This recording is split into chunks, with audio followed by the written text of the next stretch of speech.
Ahojte všichni, vítám vás u nového let's play na hru Sherlocka Holmese, Crimes and Punishment. Tahle hra je velice výjimečná, je to adventura a doufám, že si ji užijeme, takže hned skočíme do nové hry. Ano.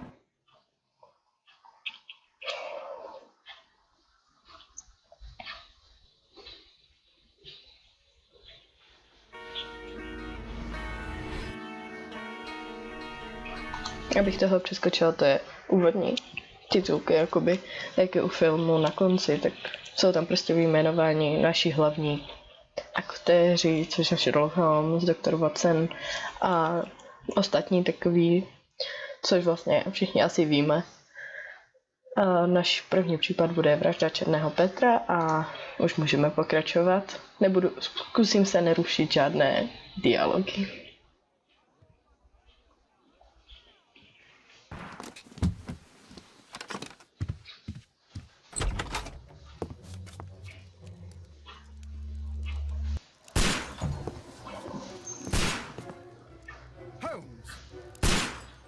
Tady se ukryjeme.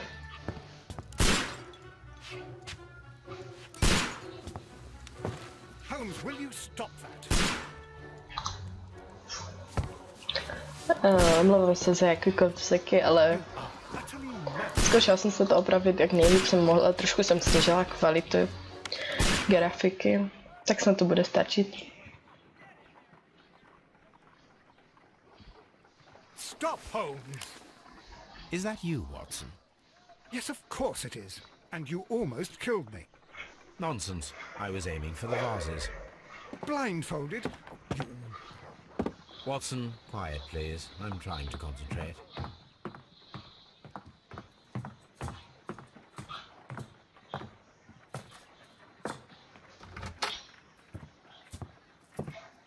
Ah, Lestrade.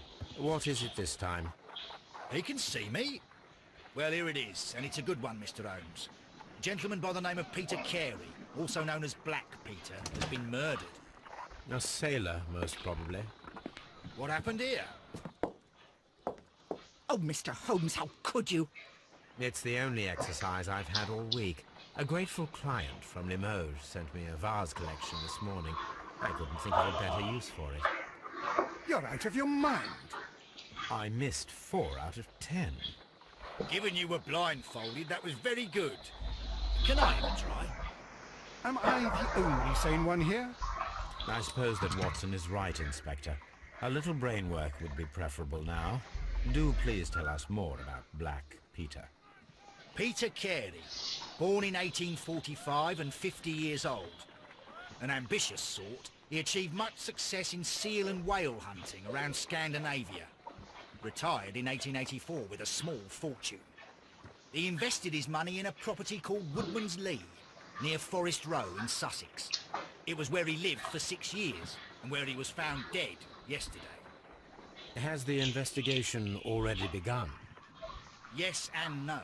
In fact, this crime is so mysterious that I would prefer you to join me down there. Give me half an hour to prepare, Inspector. Take your time and join me there. I have to go through the yard first. The merry men struck again. What have they done this time? They robbed a powder reserve. I'll meet you at Woodman's Lee, Mr. Holmes. I should help Mrs. Hudson here. I also have several appointments that I must keep this afternoon. I shall go alone then. Takže se nejspíš asi převlečeme z tohohle nádherného županu, který má Holmes. Vidíme, co máme za sbírku obleků. Tady vidíme, že některé věci jsou ještě zamčeny, které se asi odemknou později. Já bych řekla, že běžný oblek asi prozatím stačí. Můžete jít i ke stolu s líčidly a vlastně nějaké ty paruky, vousy, brýle a takové ty věci. Sice je tam napsané z líčidly, ale jakoby si tam nemalujete takhle. Tady máme vlastně, jaké máme úkoly, což je hlavní úkol je vyšetřit vraždu Petera Careyho. Ohledáme místo činu. Už jsme si vybrali oblek, takže tady se můžeme vlastně přesunout do Woodman's Lee. Pojedeme drožkou, což je asi obvyklý dopravní prostředek v téhle době, viktoriánská doba. Můžeme se vlastně, když čekáme, tak můžeme se podívat teda do našeho zápisníku. Tady máme některé ty důkazy, rozhovory, nějaké suvenýry asi z případu, později portréty. A už jsme tady, takže vystoupíme z drožky a půjdeme se podívat na místo činu.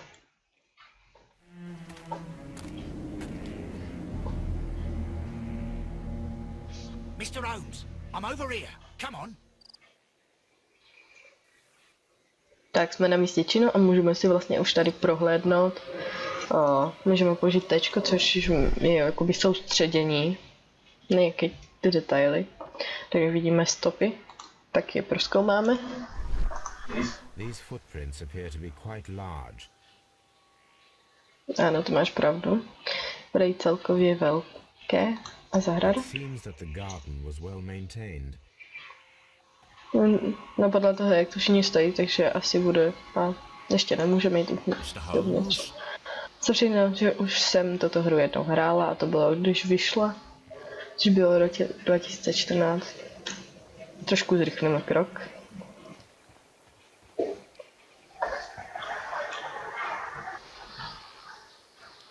Inspector Lestrade, when will you remove my husband's body? It's sacrilegious to leave him here like this. As soon as we can, Mrs. Carey, I assure you. Allow me to introduce you to Mr. Sherlock Holmes. He's a detective. No doubt you've heard of him. I'll wait for you in front of the cabin, Mr. Holmes. My condolences, Mrs. Carey. Thank you, Mr. Holmes. No, takže už se tady můžeme vyptávat na nějaké ty události, ale nejprve ze všeho si uděláme portrét osoby. Vlastně podle detailů zjistíme, no, nějaké ty podrobnosti o ní. Tady potom můžeme použít při vyšetřování samozřejmě. Tak. Něco neobvyklého té noci? Madam, can you tell me if you saw or heard anything unusual upon the night of the murder? At 2 o'clock in the morning, I heard a terrible scream. But I thought nothing of it then. He would scream all the time when he was drunk. Takže byl často opilý. Večer před vraždou. Can you please tell me what occurred on the evening of the murder? Well, Peter got drunk in the evening. He was in such a terrible temper. Usually whenever that happened, he'd stay all night drinking in his cabin before passing out. Kde bylo tělo? Kdy bylo tělo nalezeno? Do you remember at what time you found your husband's body? In the morning, at around 7 o'clock, I noticed the cabin door was open, but I didn't go in to take a look, for I knew my husband would not have liked it. At around 10 o'clock, I dared to glance in through the door and... Oh, dear. Chodili za ním nějací hosté? Was your husband accustomed to receiving visitors? Oh, no, I don't think so. I mean, he didn't really have many friends. He lived quite an isolated life here, after his retirement. Máte zahradníka? The garden is very large and well maintained. Do you employ someone to look after it? It is true, there is a lot of work, but my husband took care of it himself. Opravdu? Vše bude zase dobré. You have indeed suffered a great loss, Mrs. Carey. Nevertheless, I believe it will be less of a burden for you soon. Yes, life with Peter was never easy, but he was still my husband. He was different, wasn't he, when you first met him upon your return from Plymouth? Yes, Mr. Holmes. Oh my goodness, but how do you know about that? Tak tím, že musíme použít správnou indici. My jsme odpověděli na tuto otázku. You undertook a pilgrimage to the Cathedral of Santiago de Compostela when you were young. That much is evident from the rosary in your hand. The shortest route for the pilgrim from England to Spain is from Plymouth. I believe that you met Peter Carey as a young sailor there, and you married him soon afterwards. That is indeed what happened, Mr. Holmes. How extraordinary. Thank you, madam. Tak můžeme se vlastně podívat do naší knížečky na portrét Judith Careyové. Judy pochází z venkova, vyrůstala nedaleko prastarých borových lesů u nějakých asi měst ve Skotsku, které jsou domovem síkory parukářky. Je pobožná a v mládí absolvovala svatojakubskou pouť v katedrále v Santiago de Compostela. No, budeme asi ohledat to místo činu, což je v té chatce, jak už nám řekla. Trošku zrychlíme krok. Tady je na tom zajímavé. Wow, oni mají fakt velikou zahradu. Když tomu připočítáme tomu, že se často opíjel, tak je zajímavé, že to zvládnu. Což je celkem... uvidíme ještě. V téhle hře vlastně můžete obvinit i nesprávně. Tady vidíte, že tady je otazník, což znamená, že vyžaduje nějaký důkaz, nejspíš asi boty, které budeme porovnávat k této zemi. Takže už půjdeme asi dovnitř. Jo. The door is locked. Wait just a moment, Mr. Holmes, and I'll open it. I locked it yesterday to ensure that no one should enter the cabin and tamper with the evidence. Ah, good thinking. Hello, hello, hello. What is it, Lestrade? It seems to me that someone has tried to force it, Mr. Holmes. Let me see. Tak, podíváme se na dveře. Co na nich tak zajímavého je. Myslíme si detaily, takže dveře. Tady vidíme zámek a na něm asi nějaké škrábance. These scratches are fresh. To by mě zajímalo, jak to zjistit. Až to nepoznali, já nejsem moc odborný na škrábance. You're right. Someone tried to force open the door. I swear these scratches were not here yesterday. No. Now, a mysterious visitor came here last night. Well, he's not the man for the job. This lock is not a difficult one. Perhaps he did not have the right tool.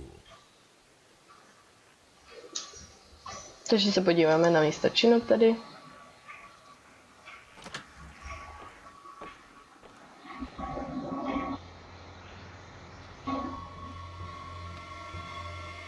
What a terrible way to die. Tady nám to napovídá, že máme použít náš smysl pro detaily. Tady vidíme obrys prachu, takže to asi něco bylo. This place is not covered with dust, like the rest of the shelf.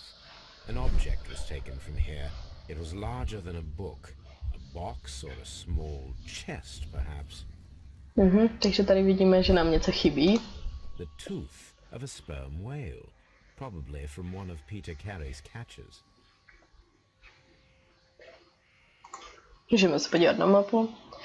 Tady vidíme nějaké... Dundee. Hammerfest. It's a whaling map. No, byl to vlastně kapitán na lodi, takže asi rybářská loď. Mám lodní deníky. The ship's logs of the Sea Unicorn for the years 1878 to 1884. Peter Carey was her captain. Tady vidíme, že zase máme předmět zájmu, takže později se tady asi vrátíme pro něco. Harpoons for hunting whales. No, jedna chybí a asi víte, kde skončila. Děláme se. Co tady máme? Boty. To bychom mohli vyzkoušet. Peter Carey's boots. They look to be a size 8. Jestli vlastně sedí s těmi stopami, co jsme našli. Old navigation instruments, nothing interesting. No.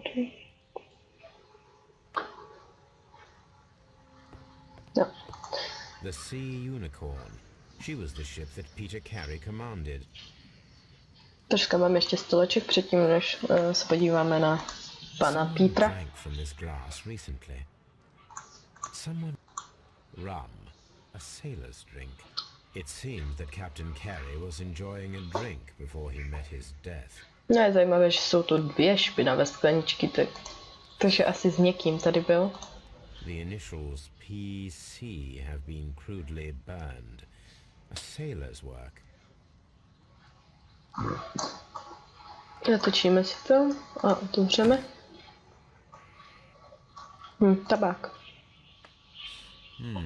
This aroma is familiar, but to recognize it, I must construct my associations in one picture. Tohle vlastně je jedna z miniher, co se to vlastně nachází, kde vlastně musíme spojit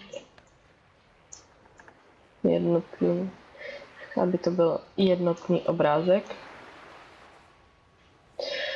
Dá se to samozřejmě přeskočit. Pro ty, co byste měli třeba nějaký velký problém. Ty poprvé ono to je vždycky takové lehčí, takže s tím nikdo moc tak asi problémy nemá ze začátku. Jenom vlastně smysl o detail určitě. Že vidíte, že už to score mám, ale mě to nepouští.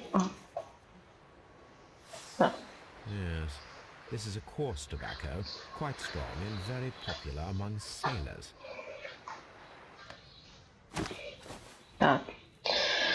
Tak, je na čase se asi podívat na tělo. The weapon fully penetrated the body. The force of the blow was immense. Peter Carey was impaled to the wall by a whaling harpoon. This man is in his 50s, yet he still looks quite strong. Peter Carey was fully dressed. He was not caught by surprise. It is possible that he knew his murderer.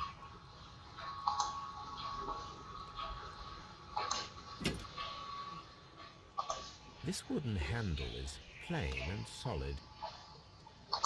This blood is from the pool underneath the dead body. Peter Carey tried to defend himself with this knife, but he did not succeed.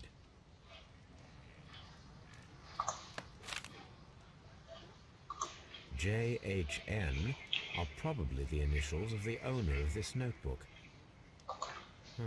The pattern of the blood stain indicates that the notebook was not lying on the floor prior to the crime, but it was dropped into the pool of blood after the death of Peter Carey.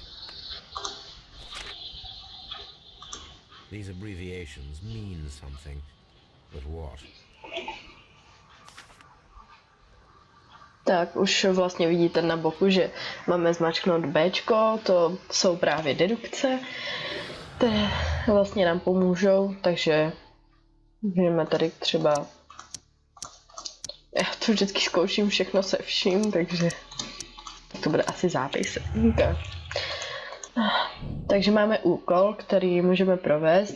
Úkol je nachystat léčku, v noci je třeba nachystat léčku pro případ, že se lupič pokusí čin zopakovat, což je celkem možné, když zkoušel asi ten zápisník tam někomu upadl. Someone was here yesterday.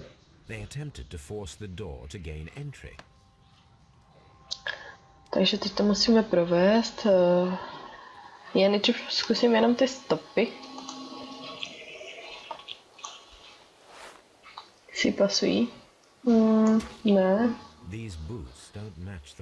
Jsou menší, takže někdo s větší nožkou tady stepoval, což je zvláštní, když nám řekl, že tady neměli žádného zahradníka a nepřijímal skoro žádné návštěvy, takže uvidíme, jak se to vyvine. Well, Mr. Holmes, what do you think? I think that we are lucky. And why is that? Because of last night's attempted break-in. It is very probable that whoever came here hoped to find the door open. They tried to force it with a knife blade, but they failed. What will they do? Why, return tonight, when they will be better prepared. Aha! So what do you propose? We shall remain on the outside, near the window, where we stand the best chance of catching sight of our visitor. Well, gentlemen, ready your pistols. We have a long night ahead of us.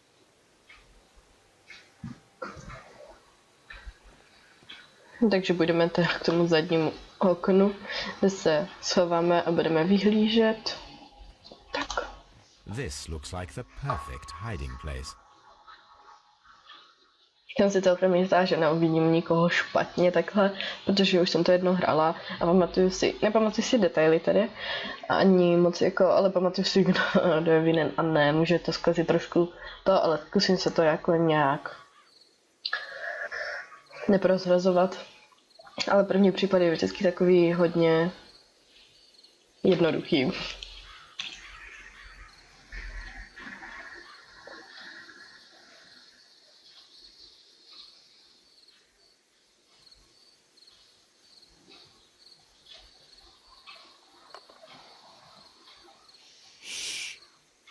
Did you hear that?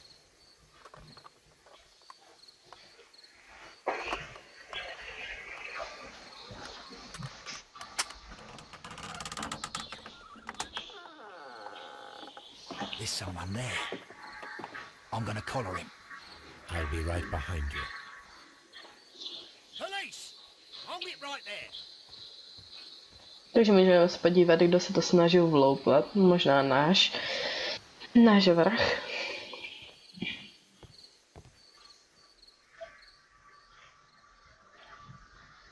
All right, my fine fellow. Who are you and what are you doing here? You're detectives, I suppose. You imagine that I'm connected with the death of Captain Carey. I assure you I'm innocent. Innocent? And what are you doing in his cabin? Shall I tell you? You came to retrieve what you had lost after killing Peter Carey, but we were here, waiting for you. What is your name? John Hopley Nelligan, but I didn't... Do you deny that you came here yesterday? No, but yes, it's just that I couldn't... I'm tired of this. Off we go to the yard. Tomorrow, I'll see that you're put in front of the judge. What? But you can't! I'm not... It's a terrible mistake! Enough. You can explain all of that to the judge. You're coming with me to the yard. But... In light of recent events, it seems evident that your coming here was unnecessary. All the same, I'm very grateful to you, Mr. Holmes. You are welcome, Inspector, but please don't be too hard on our young fellow. I would like to question him tomorrow morning. Nevím, jestli je to normální, takhle, že se sekají ty ukázky a vypadá to, že jenom ty ukázky. Nevím, kde teďka míří Holmes, ale asi do Scotland Yardu. Tady vidíte, že některé důkazy můžeme vyšetřování použít ještě několikrát a tady třeba máme, že dialog, že se s tím máme asi o někom promluvit, anebo tam taky můžou být Peter Carey. Narodil se v roce 1845 a bylo mu 50 let. Byl odvážný a úspěšným lovcem tuleňů a velryb. Na mnoha vydařených velrybářských výpravách velel bárce Sea Unicorn z města Dundee. V roce 1884 odešel na odpočinek a nějaký čas cestoval. Posledních 6 let života prožil ve Woodmansley. Některé mají třeba, že máme v novinách něco najít, v našem teda archivu, kde máme noviny a takové encyklopedie a takové věci. A nebo tam máme třeba výzkum, což s čím než pomůže náš stoleček. Good morning, Mr. Holmes. Can I help you? Good morning, Constable. I would like to speak to the fellow who was arrested at Woodman's Lee last night. Ah, the young man. He's waiting in the interrogation room. You can go straight through. His belongings are held in the evidence room. Thank you. Takže jsme na místní policejní stanici Scotland Yard. Nejdřív se podíváme teda do evidence room. These are the suspect's belongings. Jo, co mu patří. The notebook that we found on Peter Carey's cabin floor. These abbreviations mean something, but what?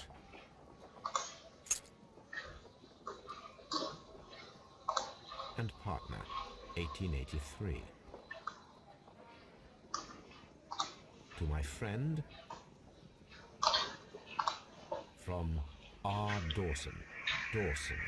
I've seen this name before. Perhaps my archive holds the answer. A handkerchief with the initials J.H.N. A pocket knife. It was used to force the door of Peter Carey's cabin. Tak. Ten prostě jsme si vzali a potom se podíváme, jak už jsem řekla, do archivu. Což je zpátky na Baker Street, takže, ale když už jsme tady, tak si popovídáme s naším milým Johnem. Tak, nejdřív si uděláme profil, jako vždycky. Vždycky bych dělala profil jako první. Střepané čepice. Udlý krk. Drahá látka. Krátké bohužel rukávy.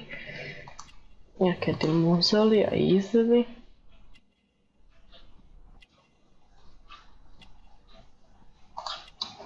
Bumnej knoflíčky a záplaty. Drahá látka, ale přitom krátké rukávy a záplaty. Dobře, řekněte mi něco o tomto zápisníku. Does this notebook belong to you? Yes. But where did you find it? I did not know... I thought I'd lost it at the hotel. What do these abbreviations mean? Oh, no. I beg you, I can't. If I told you, it would only make things worse. But I will find out eventually, Mr. Nelligan. Námořnický nůž. The sea knife was found near Carey's body. Tell me, Mr. Nelligan, did Mr. Carey try to defend himself or to attack you with it? I don't know. I didn't kill anyone. Zlatý prsten. The police seized this valuable ring from you. Whose is it? I didn't steal it from anyone. It has always belonged to me. A to je určitě lež, protože před vojnou jsme viděli to datum a že parťákovi. The ring's date of engraving is many years ago. You would have been a child then, hardly in any position to receive such an item from a partner.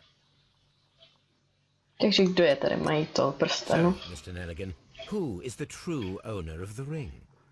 The ring is mine. Ajajajajaj. To by mohlo být ono, víme jenom přece, že má krátké rukavy a že je tam záplata. Očividně to není jeho sako. No, Mr. Nelligan. I believe that the ring had belonged to your father. Oh, but how do you know? The jacket you are wearing is made of an expensive fabric that only a man of exceptional wealth could afford. You do not seem to me to be a rich man, Mr. Nelligan. Furthermore, the garment is ill-fitting. It is quite clear that it belonged to someone else, most probably your father.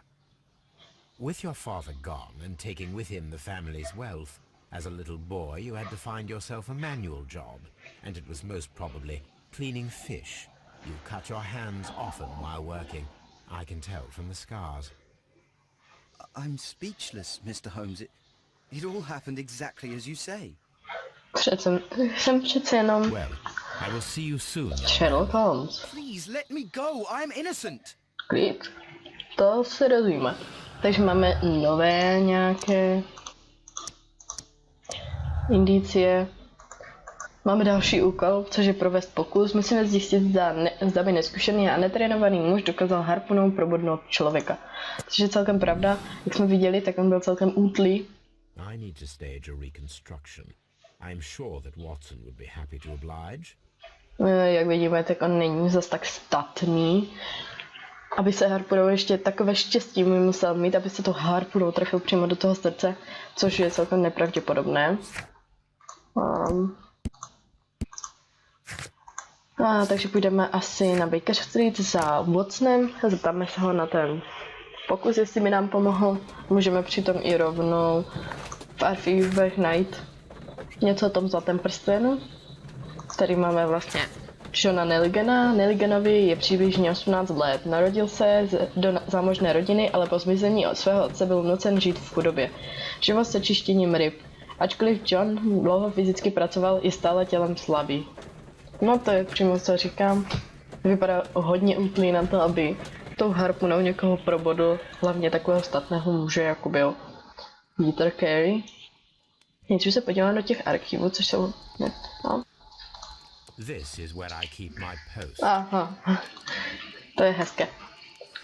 Těžký zlatý prsten s věnováním od R. Dawsona, příteli a parťákovi 1883. Podíváme se asi do novin a zkusíme najít, ano, přesně ten rok. Krach Dawsona a Nelligana. Dawsonův a Nelliganův investiční fond krachuje. Nelligan nezvěstný. Korvánský Dawsonův a Nelliganův investiční fond vyhlásil v důsledku výrazných ztrát ve svém úvěrovém portfoliu krach a přešel do likvidace. Fond je 23.